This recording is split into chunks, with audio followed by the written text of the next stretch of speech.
నమస్తే welcome to YR TV నేను రంజిత్ స్వతంత్రం ఎవరి కోసం 1947 ఆగస్టు 15న మన దేశం బ్రిటిష్ పాలన నుండి విముక్తి పొందింది. ఆ రోజు లక్షలాది భారతీయుల కంట కన్నీళ్లు ఆనందంతో మెరసాయి.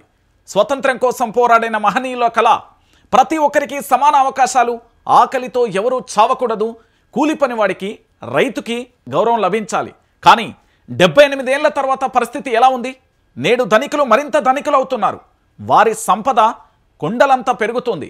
కానీ పేదలు రోజుకో అడుగు వెనక్కి నడుస్తున్నారు. ఓవైపు కోట్ల రూపాయల బంగారం, విలాసవంతమైన బంగ్లాలు, కోట్ల విలువైన కార్లు ఉంటే మరోవైపు రోడ్డుపై ఆకలితో కూలిపోతున్న చిన్న చిన్న పిల్లలు, రాత్రి ఒక్క గింజ అన్నం తినక నిద్రించే వృద్ధులు ఉన్నారు.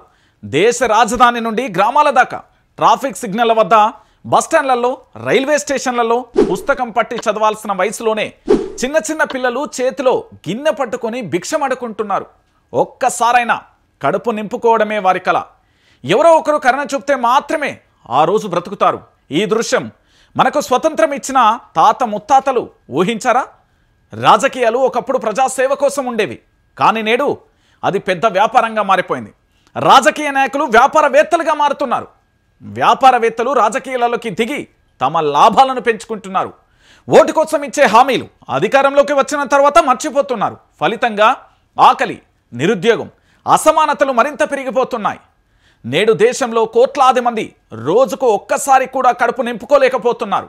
ఆకలితో బాధపడుతున్న వారి సంఖ్య రోజురోజుకి క్రమంగా పెరుగుతూనే ఉంది. రైతులు అప్పుల పాలై ఆత్మహత్యలు చేసుకుంటున్నారు. కానీ అదే సమయంలో కొందరు నాయకులు, వ్యాపారవేత్తలు కోట్ల రూపాయలు సంపాదిస్తున్నారు. స్వతంత్రం అంటే కేవలం జెండా ఎగరవేయడం కాదు. ప్రతి ఒక్కరికి ఆహారం, నివాసం, విద్య, వైద్యం, గౌరవం లభించే స్థితికి రావడం. నిజమైన స్వతంత్రం అంటే సమానత్వం సాధించడం. ఈ ఇండిపెండెన్స్ డే మనలో మనమే ఒక ప్రశ్నగా వేసుకుందాం. మన స్వతంత్రం ఎవరి కోసం? ప్రతి పేదవాడి కడుపు నిండే వరకు, ప్రతి ఒక్కరికి న్యాయం జరిగే వరకు ఈ దేశానికి పూర్తి స్వతంత్రం రాలేదు అనే విషయాన్ని ప్రతి ఒక్కరు కూడా గుర్తుంచుకోండి.